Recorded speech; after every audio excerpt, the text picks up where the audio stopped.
నమస్తే TV 15 news కి స్వాగతం. ముందుగా ముఖ్యాంశాలు. అనుమానాస్పద విమానం చక్కర్లు, జో బైడెన్ దంపతుల అత్యవసర తరలింపు.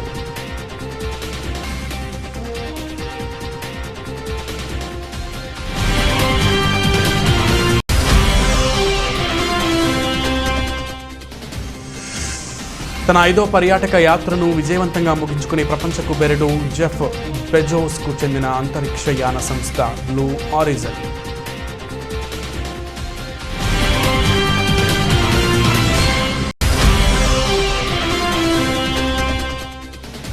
అమరావతిలో చంద్రబాబు ఏం అభివృద్ధి చేశారని సురేష్ ప్రశ్నించిన వైఎస్ఆర్సీపీ ఎంపీ.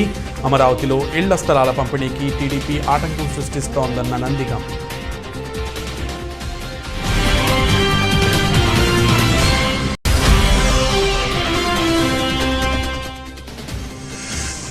ఆజాదీ కా అమృత్ మహోత్సవం కార్యక్రమంలో భాగంగా పట్టణంలో ప్లాస్టిక్ నిషేధంపై ర్యాలీ, అవగాహన కల్పించిన మున్సిపల్ అధికారులు.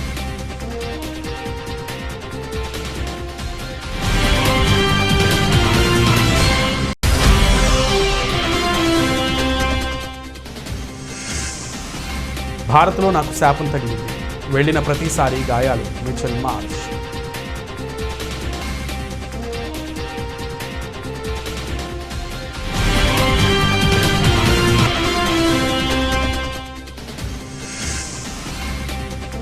₹151 ప్లాన్తో బంపర్ ఆఫర్ ప్రకటించిన జియో.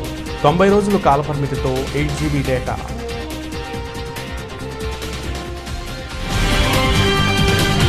అమెరికా అధ్యక్షుడు జో బైడెన్ ఆయన భార్య జిల్ బైడెన్ను అత్యవసరంగా సురక్షిత ప్రదేశానికి తరలించారు.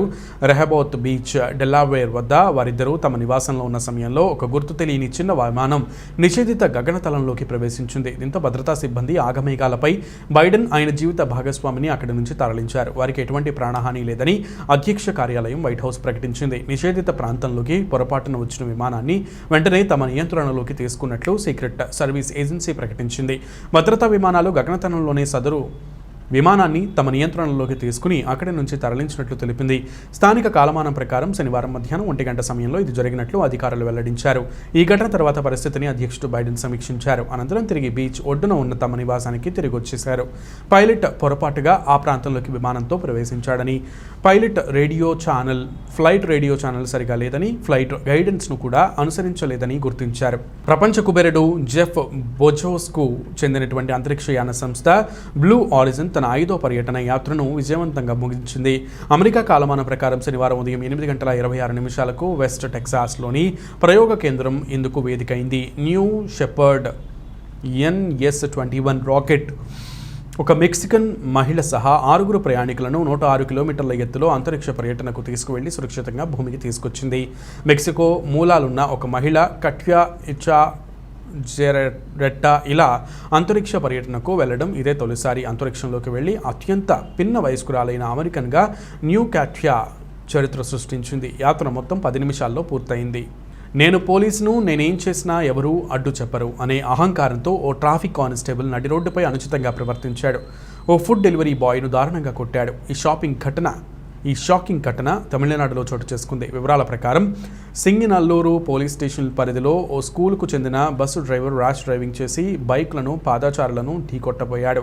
ఈ క్రమంలో స్విగ్గింగ్ డెలివరీ బాయ్ మోహన సుందరం బస్సును ఆపి డ్రైవర్ను నిలదీశాడు. దీంతో రోడ్డుపై ట్రాఫిక్ జామ్ ఏర్పడింది. అది గమనించిన ట్రాఫిక్ కానిస్టేబుల్ సతీష్ అక్కడికి చేరుకున్నాడు. ట్రాఫిక్ జామ్ అవడంతో ఒక్కసారిగా ఆవేశం తెచ్చుకున్న సతీష్ ఏం జరిగిందని కూడా అడగకుండా డెలివరీ బాయ్ చంపపై పదే కొట్టాడు. అనంతరం అతడి సెల్ ఫోన్ను లాక్కుని అక్కడి నుండి వెళ్లిపోయాడు. ఈ క్రమంలో సతీష్ మోహన సుందరాన్ని తిడుతూ ఆ స్కూల్ బస్సు ఓనర్ ఎవరో తెలుసా అని వ్యాఖ్యలు చేయడం గమనార్హం. ఈ తతంగాన్ని పక్కనే ఉన్న ఓ వ్యక్తి వీడియో తీసి సోషల్ మీడియాలో పోస్ట్ చేశాడు. వీడియో వైరల్గా మారి పోలీసు ఉన్నతాధికారులకు చేరడంతో కానిస్టేబుల్పై చర్యలు తీసుకున్నారు. వెంటనే కానిస్టేబుల్ను కోయంబత్తూరులోని పోలీస్ కంట్రోల్ రూమ్కి బదిలీ చేశారు.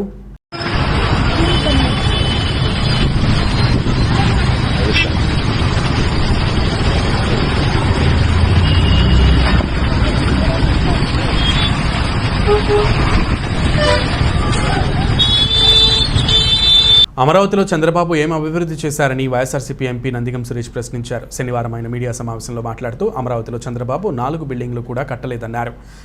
ఎస్సీ ఎస్టీ బీసీలకు చంద్రబాబు చేసిందేమీ లేదన్నారు. అమరావతిలో ఇళ్ల స్థలాల పంపిణీకి టీడీపీ ఆటంకం సృష్టిస్తోందన్నారు. ఒకే ప్రాంతం అభివృద్ధి చెందాలని చంద్రబాబు అనుకున్నారు. అన్ని ప్రాంతాలు అభివృద్ధి చెందాలని సీఎం జగన్ ఆకాంక్ష. చంద్రబాబు కట్టిన బినామీ రాజధానిని కోదండరాం పరిశీలించారు. చంద్రబాబు చేసిన అక్రమాలు కోదండరాం లాంటి మేధావులు తెలుసుకోవాలన్నారు. దళితుల భూములు ఏ విధంగా లాక్కున్నారో కోదండరాం తెలుసుకోవాలని నందిగం సురేష్ అన్నారు. అమరావతిలో ఆస్తుల కోసమే చంద్రబాబు ఆరాటం. అభివృద్ధి వికేంద్రీకరణతోనే అన్ని ప్రాంతాల అభివృద్ధి సాధ్యం. 3 ప్రాంతాల అభివృద్ధి వికేంద్రీకరణే మా లక్ష్యమని ఎంపీ నందిగం సురేష్ అన్నారు. దేనికి వెళ్తున్నాం, ఎందుకు వెళ్తున్నాం, వెళ్లాల్సిన అవసరం ఏమైనా ఉందని ఆలోచించారంటే వాళ్ళు ఆహ్వానించగానే వీళ్ళు పరిగెత్తుకొచ్చేశారు. ఇక్కడ జరుగుతున్న అమరావతి 900 రోజు కార్యక్రమంలో వీళ్ళందరూ భాగస్వాములుగా తయారయ్యి చంద్రబాబు నాయుడు బినామీ రాజధానికి మద్దతు పలికే విధంగా ఉన్నారు. ఇక్కడ రైతులకు నష్టం జరిగిందని చెప్తా ఉన్నారు. రైతులకు ఎక్కడ నష్టం జరగలేదు. జరిగిందల్లా చంద్రబాబు బినామీలకు జరిగింది. చంద్రబాబు నాయుడు రూపంలో బిల్డర్స్ దోసుకు తినడానికి తయారైతే దాని అందరూ కట్టడి పడింది. అందులో భాగమే తప్ప ఇక్కడ అమరావతిని ఇబ్బంది పెట్టిందో, అమరావతిని ఇబ్బంది కలిగిందో, అమరావతి ఏదైనా మైనస్ అయిందనే పరిస్థితి మాత్రం లేదు. ఇక్కడ రైతుల్ని ఖచ్చితంగా జగన్మోహన్ రెడ్డి గారు హక్కును చేర్చుకున్నారు. ఖచ్చితంగా రైతులకు న్యాయం చేస్తారు. అందులో భాగంగానే వాళ్ళందరూ మాట్లాడే మాటలు ఇవాళ మనం చూస్తూ ఉంటే ఎక్కడా కూడా ఎలాంటి పాలన లేదంట. లేదనే దేశం అంతా చెప్తా ఉన్నారు. అదేంటంటే బడుగు బలహీన వర్గాల ఆశాజ్యోతిగా జగన్మోహన్ రెడ్డి గారు కనిపిస్తూ ఉంటే ఇవాళ డైరెక్ట్గా వాళ్ళ అకౌంట్లకి అమౌంట్లు వేస్తూ ఉంటే చంద్రబాబు నాయుడు గారు సోమరులు అవుతారు, వాళ్ళకి డబ్బులు వేయకూడదని చెప్పి అడ్డం జరిగిన వ్యక్తికి, అలాంటి వ్యక్తి నడుపుతున్న అమరావతి 900 రోజులకి వాళ్ళ దీక్షకి మరి మద్దతు తెలియజేయడానికి వచ్చారు. మా పిల్లలు ఇంగ్లీష్ మీడియం చదువుకుంటే ఇష్టపడిన చంద్రబాబు నాయుడు గారు జరిపే మరి అమరావతి కార్యక్రమాలకి వీళ్ళందరూ ఆహ్వానితులయ్యారు. అదేవిధంగా రాజధాని అమరావతి అనుకున్న చంద్రబాబు నాయుడు ప్రాంతంలో 53,000 ఇళ్ల ప్లాట్లు ఇస్తానికి పేదలందరికీ కూడా ఎస్సీలకి బీసీలకి మైనార్టీలకి ఇవ్వడానికి ఇష్టపడితే జగన్మోహన్ రెడ్డి గారు ఇస్తా ఉంటే అక్కడ ఖచ్చితంగా మైనస్ అవుద్ది, ఎస్సీలు బీసీలు ఉన్న దగ్గర మురికి కూపం కింద మారుద్దని చెప్పి వీళ్ళందరూ కోర్టులకు వెళ్ళిన పరిస్థితులు మనందరం చూసాం. ఇవాళ అమరావతి ప్రాంతంలో ఎస్సీలకు కానీ బీసీలకు కానీ మైనార్టీలకు కానీ చంద్రబాబు నాయుడు గారి హయాంలో ఏం చేశాడు, ఏం డెవలప్ చేశాడు చంద్రబాబు నాయుడు? పర్యావరణ పరిరక్షణ ప్రతి ఒక్కరి బాధ్యత అని మున్సిపల్ చైర్పర్సన్ గత్తం కస్తూరిబాయి, వైస్ చైర్మన్లు వెలుగోటి విజయలక్ష్మి, గుమ్మా వెంకటేశ్వరయ్యలు అన్నారు. తిరువూరు పట్టణంలోని శ్రీ పొట్టి శ్రీరాములు పార్కులో ప్రపంచ పర్యావరణ దినోత్సవం సందర్భంగా ఆదివారం మొక్కలు నాటారు. ఈ సందర్భంగా వారు మాట్లాడుతూ పెరుగుతున్న కాలుష్యంతో పర్యావరణం కలుషితమవుతుందన్నారు. పర్యావరణ పరిరక్షణ కోసం రాష్ట్ర ప్రభుత్వం ఎంతో కృషి చేస్తుందన్నారు.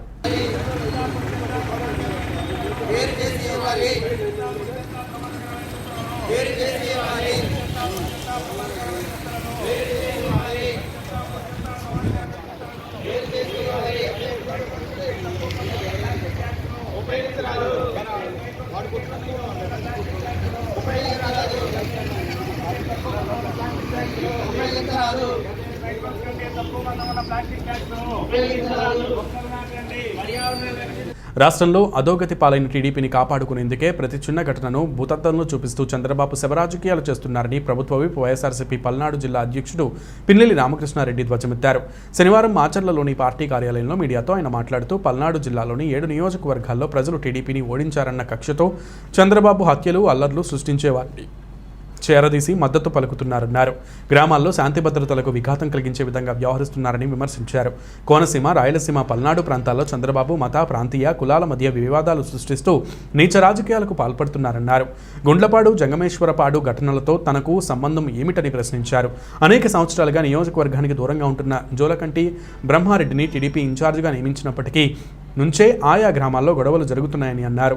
అలజడులు సృష్టించి గొడవలు చేసి హత్యలు, హత్యాయత్నాలు, దాడులు, దొంగతనాలు చేసిన వారిని ప్రోత్సహించే విధంగా వ్యవహరిస్తూ ప్రతి చిన్న ఘటనను భూతద్దంలో చంద్రబాబు చూపెడుతున్నారని అన్నారు. మెరుగైన వైద్యం కోసం నరసరావుపేట తీసుకుపోతా ఉన్న మార్గ మధ్యలో చనిపోయిన పరిస్థితి. దాన్ని ఈరోజు యావత్తు తెలుగుదేశం, చంద్రబాబు నాయుడు, అచ్చెన్నాయుడు,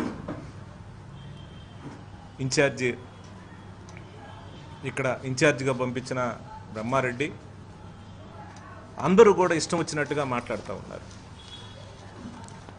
ఇదే కంచెర్ల జల్లయ్య అనే వ్యక్తి సంబంధించి మొత్తం 10 కేసుల్లో ముద్దాయిలుగా ఉన్నారు. ఇది చంద్రబాబు నాయుడు తెలుసో తెలియదో తెలుసుకొని మాట్లాడాలని కోరుతా ఉన్నాను. చంద్రబాబు నాయుడు ఈ గొడవల వెనక మాచర్ల శాసనసభ్యుడు ఎమ్మెల్యే ఉన్నారని నా మీద ఆరోపణ చేస్తూ ఉన్నారు. ఈ గొడవలకు నేను కారణం అని చెప్తా ఉన్నారు. జల్లయ్య అనే వ్యక్తి నీ ప్రభుత్వంలో నువ్వు 2014 నుంచి 19 వరకు ముఖ్యమంత్రిగా ఉన్న నీ టైంలో 10 కేసుల్లో ముద్దాయి. అన్నీ కూడా ఇగో ఎవిడెన్స్ సహా ఆధారాలతో సహా ఉన్నాయి. కొన్ని కేసుల్లో A1గా ఉన్నాడు, కొన్ని కేసుల్లో A2గా ఉన్నాడు. చివరిగా నీ ప్రభుత్వం నువ్వు ముఖ్యమంత్రిగా ఉన్నప్పుడు చక్కనయ్య అనే ఒక వ్యక్తిని చంపితే దాంట్లో A1 ముద్దాయి జల్లయ్య. అలాంటి వ్యక్తిని పల్నాడు ప్రశాంతంగా ఉండాలి, పల్నాడులో గొడవలు జరగకూడదనే ఉద్దేశంతో ఇరు వర్గాలను కూడా పిలిపించి అతని మీద ఉన్న కేసు ఏదైతే 302 మర్డర్ కేసు ఉందో మర్డర్ కేసును నేను రాజీ చేశాను. నేను రాజీ చేసి మీరు గొడవలు వద్దు, మీరు ప్రశాంతంగా మీరు పల్లెల్లో ఉండండి అని చెప్పి దేవుడి దగ్గర ప్రమాణం చేయించి నేను పంపించడం జరిగింది. నేను రాజీ చేసిన కేసు ఏదైతే ఉందో మర్డర్ కేసు ఏదైతే ఉందో అది జనవరి 24, 2022న ఆ కేసు కొట్టేయబడింది. పశ్చిమ గోదావరి జిల్లా నరసాపురం నియోజకవర్గం మొగల్తూరు మండలంలోని పలు అభివృద్ధి కార్యక్రమాల్లో రాష్ట్ర సమాచార సినిమాటోగ్రఫీ బీసీ సంక్షేమ శాఖ మంత్రి చెల్లుబోయిన వేణుగోపాలకృష్ణ మొగల్తూరు మండలం కాశీపట్నం వెస్ట్ గ్రామం వంతెన వద్ద 12 కోట్ల రూపాయలతో నిర్మించబోయే R&B రహదారి నిర్మాణ పనులకు శంకుస్థాపన చేశారు. కాళీపట్నంలో 23 లక్షల రూపాయలతో నిర్మించిన రైతు భరోసా కేంద్రం, 40 లక్షల రూపాయలతో నిర్మించిన గ్రామ సచివాలయం ప్రారంభోత్సవం చేశారు. 83 లక్షల JJM నిధులతో ఇంటింటికి కుళాయి కనెక్షన్ పనులకు, మంచినీటి సరఫరా అభివృద్ధి పనులకు శంకుస్థాపన చేశారు. అనంతరం మనబడి నాడు నేడు 2వ విడత కార్యక్రమంలో భాగంగా 30 లక్షల రూపాయలతో అభివృద్ధి చేసిన MPP స్కూల్ ప్రారంభోత్సవం చేశారు.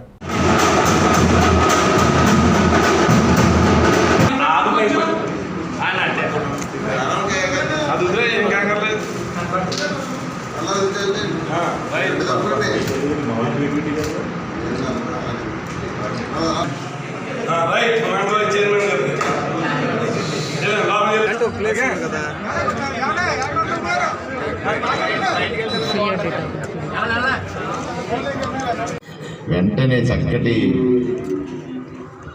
సలహా ఇస్తున్న సభకి ఏ ఎమ్మెల్యే మాట్లాడాలన్నా ఒక సమయాన్ని కేటాయించేటువంటి గొప్ప పదవి. మంత్రులైతే లిమిట్, మా శాఖకే మేము మంత్రులు. కానీ ప్రసాదరాజు గారు అసెంబ్లీ జరిగేటువంటి ప్రతి చర్చలోనూ సమయాన్ని కేటాయించేటువంటి ఒక మహత్తరమైనటువంటి పదవే చీఫ్ విప్. నరసాపురం ప్రజలకు వచ్చినటువంటి అదృష్టం.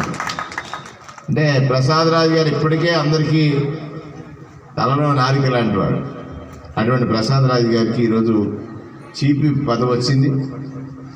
ఆ సందర్భంలో కాళీపట్నంలో ఈ ప్రోగ్రాం ఉంది, అంతా మీ వారే ఉన్నారు, అక్కడ మీరు కంపల్సరీ రావాలన్నారు. నాకు చాలా టైట్ ఉన్నా కానీ గతంలో సాయిబాబా ఆలయం కట్టే సమయంలో మా మునీశ్వరరావు కోరిక ఇలాగా తీరింది. అలాగే ఈరోజు జిల్లా పరిషత్ చైర్మన్గా, రాష్ట్ర సెట్టిపల్లి కార్పొరేషన్ చైర్మన్గా గురువర్యులు తమ్మయ్య గారు కానీ, రాష్ట్ర అత్యంత వెనుకబడిన కులాలకి చైర్మన్గా ఉన్నటువంటి పెంట వీరన్ గారు కానీ, అలాగే DCMS చైర్మన్గా ఉన్నటువంటి మా మిత్రుడు, మా సంఘాల పెద్ద వేంట వెంకటస్వామి గారు కానీ, ఎంచేతనంటే సమయాభావం చేత కొన్ని పేర్లే చెప్పుకున్నాం, చల్లబడిపోయింది. అయినా కూడా కర్ణాటక బస్సు ప్రమాదం అర్జున్ కుటుంబ మృతదేహాలకు నేడు అంత్యక్రియలు. గాంధీ హాస్పిటల్ నుండి ఆల్వాల్ బంజారా కాలనీకి చేరుకున్న 4 మృతదేహాలు. అర్జున్ నివాసానికి చేరుకుంటున్న బంధువులు, స్నేహితులు శోకసంద్రంలో. కుటుంబ సభ్యులు అల్వాల్ బంజారా కాలనీకి చెందిన అర్జున్ కుమార్ 36, అతని భార్య సరళాదేవి 34, కుమారుడు వివాన్ 4, మేనత్త అనిత 58. మరి కాసేపట్లో అంత్యక్రియలు. అమెరికా నుండి హైదరాబాద్ చేరుకున్న అర్జున్ సోదరుడు అశ్విన్.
ప్రపంచ పర్యావరణ దినోత్సవం పురస్కరించుకుని డీజీ పే ఫౌండేషన్ ఆధ్వర్యంలో ఆర్కే బీచ్ రోడ్లోని కాళీమాత ఆలయం వద్ద నుంచి YMCA వరకు 5 కిలోమీటర్ల గ్రీన్ వాకథాన్ నిర్వహించారు.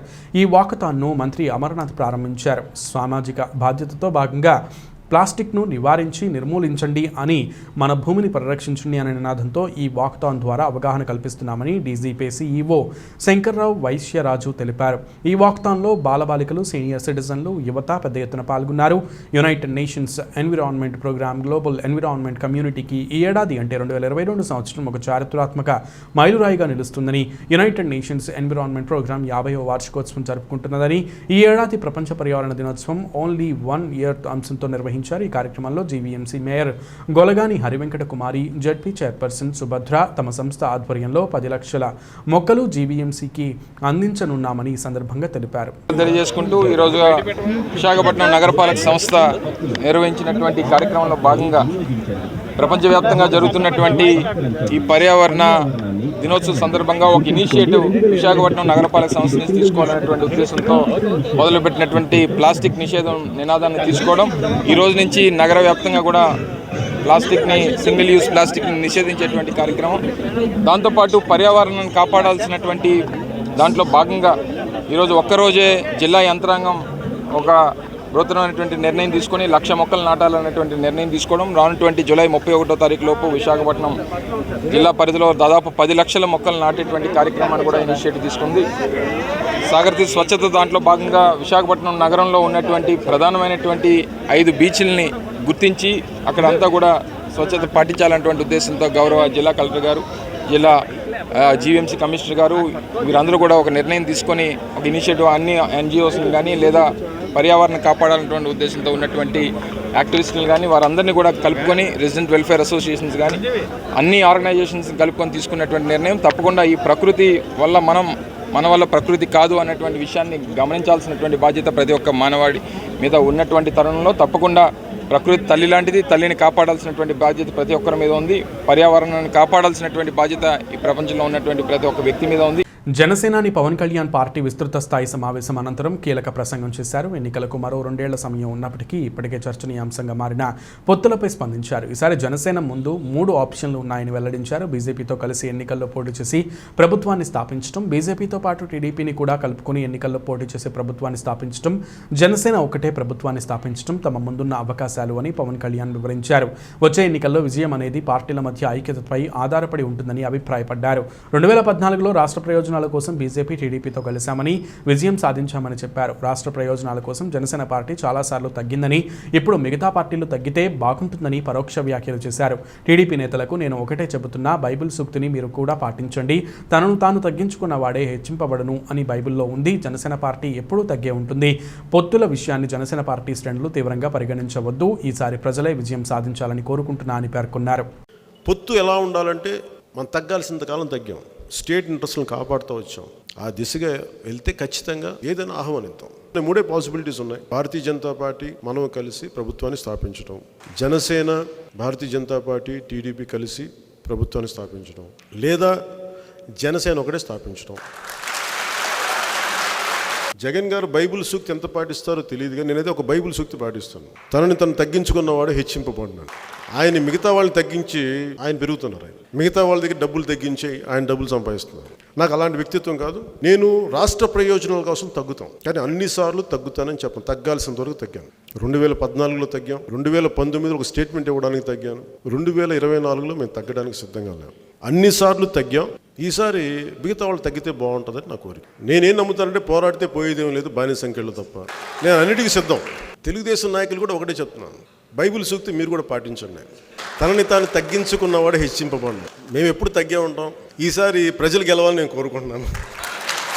సో పొత్తులకు సంబంధించి సరదాగా అన్నాయి, కొంచెం లైట్ వేలో మాట్లాడి, దయచేసి దీన్ని ఇక్కడితో తీసుకోండి. దీన్ని మరి గుండెల్లో తీసుకొని గొడవలు పెట్టుకోకండి.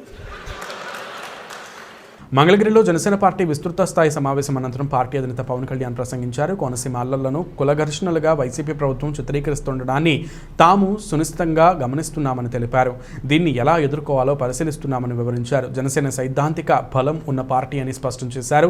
భారతదేశ రాజకీయాల కులాలతో ముడిపడి ఉన్న విషయం అందరూ అంగీకరించాల్సిందేనని, ఎన్నికల్లో కుల ప్రభావం ఎక్కువగా ఉంటుందని పవన్ కళ్యాణ్ పేర్కొన్నారు. కులాలపై ఆధారపడే పార్టీలో వైసీపీ కూడా ఒకటని, కులాలను విభజించి పాలించాలని వాళ్లు ప్రయత్నిస్తుంటారని ఆరోపించారు. తాము కులాలను కలపాలని ప్రయత్నిస్తుంటామని ఉద్ఘాటించారు. అన్ని కులాలు శ్రమిస్తేనే ఈ సమాజంలో పనులు జరుగుతాయని, నోటికి ముద్ద చేరాలన్నా దాని వెనక ఎన్నో కులాల కష్టం ఉంటుందని వివరించారు. కోనసీమ అల్లర్లపై స్పందిస్తూ ఈ ఘర్షణలను తాము బహుజన సిద్ధాంతాలపైన, బహుజన ఐక్యతపైన జరిగిన దాడులుగా భావిస్తున్నామని పవన్ కళ్యాణ్ పేర్కొన్నారు. కులాల నేపథ్యంలో నడుస్తున్న సమాజంలో గొడవలు జరుగుతుంటాయని అన్నారు. నాడు వంగవీటి రంగా వ్యవహారంలో విజయవాడలో 2 కులాలు విడిపోయిన పరిస్థితి ఏర్పడిందని, విజయవాడ నెల రోజుల పాటు తగలబడిపోయిందని వివరించారు. కోనసీమ అంటే ఒక పచ్చని సీమ. అది తెలంగాణలో నా సన్నిహితులు, నా మిత్రులు చెప్పేది, మీకేంటి కోనసీమ ఉందంటారు. మీకు ఏమంటుందో తూర్పు గోదావరి జిల్లాలు ఉన్నాయంటారు. అందరూ ఇట్లా అని ఆఖరికి రోజున కోనసీమ బగ్గుని రగిలిపోయింది. ఈ రోజున దీనికి ఏ కారణం లేదు. పూర్తిగా ఇది వైసీపీ చాలా పగడ్బందీగా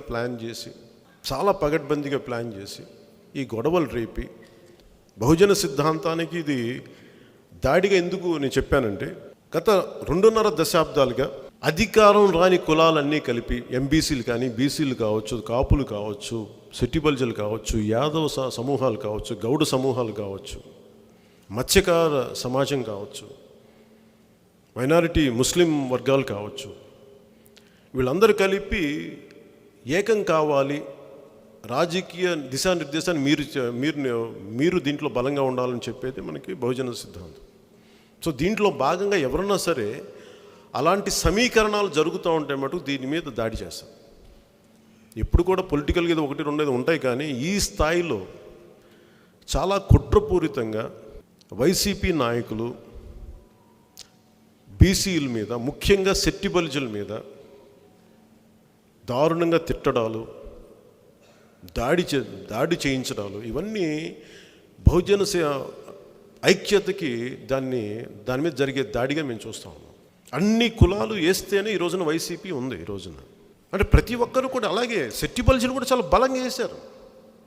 వాళ్ళందరూ కూడా స్టాండర్డ్గా ఎప్పుడు కూర్చోబెట్టి దానికి టీడీపీ లేదా కాంగ్రెస్ తింటున్న సెట్టిబల్జీలు కూడా ఈ రోజున వైసీపీకి వేశారు. మన 2019 ఎలక్షన్స్లో ఒక రెడ్డి సామాజిక వర్గమో లేదంటే ఒక ఎస్సీ సామాజిక వర్గం నిలబడితేనే ఈ రోజున వైసీపీ లేదు. కాపులు వేశారు. కమ్మవారు నిజంగా వేయకపోతే ఈ రోజున ఈ అమరావతిలో వాళ్ళు ఎలా గెలుస్తారు? సో కమ్మవారు వేశారు, మిగతా అన్ని కులాలు వేశారు. అన్ని కులాలు వేసిన తర్వాత ఇలా కూర్చోబెట్టి చాలా దిగజారుడుతనంగా ఈ రోజున కోనసీమలో గొడవలు పెట్టి కడపలో ఏపీ ఎన్జీఓ ఉద్యోగుల అపార్ట్మెంట్లు ప్రారంభించిన రాష్ట్ర ప్రభుత్వ సలహాదారులు సజ్జల రామకృష్ణారెడ్డి రానున్న కాలంలో ఉద్యోగులకు మంచి రోజులు వస్తాయని, మీరు సమర్థంగా పనిచేస్తేనే ప్రభుత్వానికి మంచి పేరు, ఉద్యోగాల మధ్య విభేదాలు సృష్టించాలన్న ఆలోచన ప్రభుత్వానికి లేదు. కోవిడ్ వల్ల ఆదాయం తగ్గింది, భారం పెరిగింది, అందుకే ఉద్యోగులు ఆశించినంత చేయలేకపోయాం. దీన్ని ఉద్యోగులు కూడా అర్థం చేసుకున్నారు. ప్రభుత్వం ఉద్యోగుల మధ్య సత్సంబంధాలు ఇలాగే కొనసాగాలి. ప్రభుత్వానికి ఆశీస్సులు ఉంటాయి. అట్లా మీరు చూసుకునేటట్టు మీరు అసంతృప్తిగా ఉండకుండా తృప్తిగా మీ అందరికీ గుర్తు, మీ నాయకులు ఆ రోజు అటెండ్ అయినప్పుడు ఆయన ఇంకా చాలా చేయాలనుకున్నా కానీ ఆసక్తి ఉన్నాయి, హెల్ప్లెస్ కండిషన్లో ఉన్నాం, చేతులు కట్టేసినట్టున్నాయని ఏదైతే అన్నారో అది వాస్తవం. అది ఇంకా కొంతకాలం ఉండే పరిస్థితి ఉంది. కానీ మంచి రోజులు వస్తాయి. వచ్చినప్పుడు ఒకటైతే చెప్పగలం, పనిచేస్తే ఆంధ్రప్రదేశ్ ప్రభుత్వంలో పనిచేయాలి అని మిగిలిన రాష్ట్రాల ఉద్యోగులు కూడా అనుకునే రకంగా ఈ ప్రభుత్వం ఉంటుందని అయితే ఖచ్చితంగా నేను చెప్పగలను. అది ఆయన కాకుండా నేనే ఎట్లా చెప్పగలుగుతున్నాను, నేను కాదు మీ నాయకులు కూడా ఎందుకు చెప్పగలరంటే ఆయన మనసు అలాంటిది. రాజశేఖర రెడ్డి గారి వారసుడుగానే కాకుండా ఈయన స్వయంగా రాష్ట్రం మొత్తం తిరిగి నలుమూలలా లేదా 10 ఏళ్ల పాటు ప్రజల మధ్యనే ఉండి అర్థం చేసుకుని అందరి సమస్యలు అర్థం చేసుకున్న నాయకుడిగా నేను ఇంతకుముందు అన్నారు. ఈ కారణాలన్నిటి వల్ల తన ఆలోచనలు అమలు కావాలంటే మీ ద్వారానే జరగాలని తెలిసిన నాయకుడిగా మీరు ఓన్ చేసుకొని పనిచేసే రకంగా మిమ్మల్ని సంతృప్తిపరచడం అవసరం. సొసైటీ చిత్తూరు వీకోట మండలం జానపల్లిలో 2 వర్గాల మధ్య ఘర్షణ జరిగింది. ఓ వ్యక్తిపై కర్రలతో దాడి చేస్తున్న మరో వర్గం. వీకోట మండలం జోనిపల్లి గ్రామంలో సర్పంచ్ భర్త చలపతి, ఇదే గ్రామానికి చెందిన గోపాలప్ప మధ్య పొలం తగాదా. ఇరు వర్గాల మధ్య కర్రలతో పరస్పరం దాడి. సర్పంచ్ భర్త దాడి చేయడానికి ప్రయత్నిస్తే పారిపోతూ స్వీయ చిత్రీకరణ తీస్తున్న గోపాలప్ప కుమారుడు జగదీష్.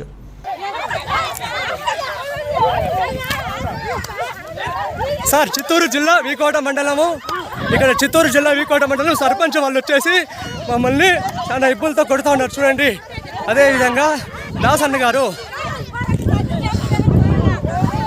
చూడండి, వెంకటరామప్ప సార్ సర్పంచ్ వాళ్ళు ఆస్ట్రేలియా ఆల్రౌండర్ ఢిల్లీ క్యాపిటల్స్ జట్టు సభ్యుడైన మిచెల్ మార్ష్ ఆసక్తికర వ్యాఖ్యలు చేశాడు. తనకు భారత్లో ఏదో శాపం తగిలిందని చెప్పాడు. ఐపీఎల్ 15వ సీజన్కు ముందు మార్ష్ గాయపడడం తెలిసిందే. చివరిసారి సన్ రైజర్స్ హైదరాబాద్ జట్టుకు ఆడడానికి వచ్చిన సమయంలోనూ ఆయన గాయానికి గురయ్యాడు. ఈ ఏడాది ఐపీఎల్ ఆరంభ మ్యాచ్లో ఢిల్లీ క్యాపిటల్స్ ఇన్నింగ్స్ను డేవిడ్ వార్నర్తో కలిసి మిచెల్ మార్ష్ ఆరంభించడం 51 పరుగులు చేయడం తెలిసిందే. అంతేకాదు ఈ ఏడాది సీజన్లో మార్ష్ కరోనా బారిన కూడా పడ్డాడు. భారత్లో కొన్ని వారాల పాటు ఉన్న తర్వాత నాకు శాపం తగిలినట్లు అనిపించింది అని మార్ష్ చెప్పాడు. 3 T20 మ్యాచ్ల కోసం అతడు ప్రస్తుతం కొలంబోలో ఉన్నాడు. నాకు మొదట చిన్న గాయమైంది, దాని నుంచి బయటపడ్డాను. ఆ తర్వాత ఒక మ్యాచ్ ఆడాను, అనంతరం కోవిడ్ బారిన పడ్డాను. ఇది నిజంగా కుదుపుల్లాంటి ఆరంభం, కానీ కొన్ని స్థిరమైన ప్రదర్శనలు చేశాను. అక్కడ ఉన్న సమయాన్ని ప్రేమించాను అని మార్ష్ ప్రకటించారు. భారత టెలికాం రంగంలో విప్లవం అనదగ్గ రిలయన్స్ జియో తన వినియోగదారుల కోసం సరికొత్త ప్లాన్ను తీసుకొచ్చింది. ₹151 విలువతో ఒక డేటా ప్లాన్ను ప్రకటించింది. ఈ డేటా ప్లాన్ తీసుకుంటే 8 GB డేటా లభిస్తుంది. 90 రోజులు వ్యాలిడిటీ కలిగి ఉంటుంది. జియో తన కొత్త ప్లాన్తో ఓ బంపర్ ఆఫర్ కూడా అందిస్తోంది. ఇక ఈ ₹151 ప్లాన్ను కొనుగోలు చేసిన వారు డిస్నీ ప్లస్ హాట్స్టార్ మొబైల్ సబ్స్క్రిప్షన్ను కూడా ఉచితంగా పొందవచ్చు. అయితే ఏదైనా సాధారణ ప్లాన్పై కొనసాగుతున్నప్పుడు మాత్రమే ఈ డేటా ప్లాన్ను కొనుగోలు చేసే వీలుంటుంది. ఇవే కాకుండా 333, 583, 783 ప్లాన్లను కూడా జియో ప్రకటించింది. వీటన్నిటిలోనూ 3 నెలల కాలపరిమితితో డిస్నీ ప్లస్ హాట్స్టార్ సబ్స్క్రిప్షన్ లభిస్తోంది. బులెటిన్ ముగించే ముందు ముఖ్యాంశాలు మరొకసారి. అనుమానాస్పద విమానం చక్కర్లు, జో బైడెన్ దంపతుల అత్యవసర తరలింపు.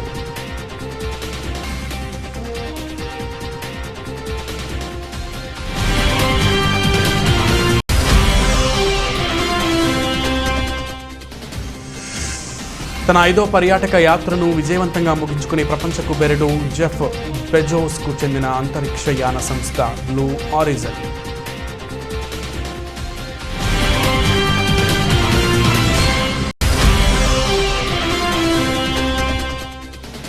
అమరావతిలో చంద్రబాబు ఏం అభివృద్ధి చేశారని సురేష్ ప్రశ్నించిన వైఎస్ఆర్సీపీ ఎంపీ. అమరావతిలో ఇళ్ల స్థలాల పంపిణీకి టీడీపీ ఆటంకం సృష్టిస్తోందన్న నందిగం.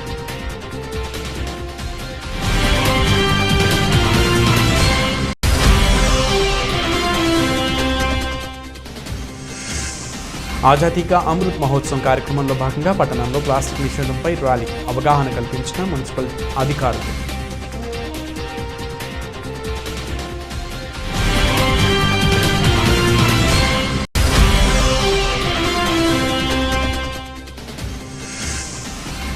భారత్లో నాకు శాపం తగిలింది.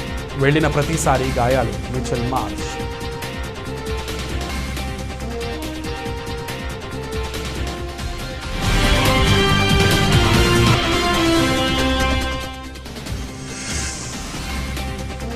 ₹151 ప్లాన్తో బంపర్ ఆఫర్ ప్రకటించిన జియో. 90 రోజులు కాలపరిమితితో 8 GB డేటా.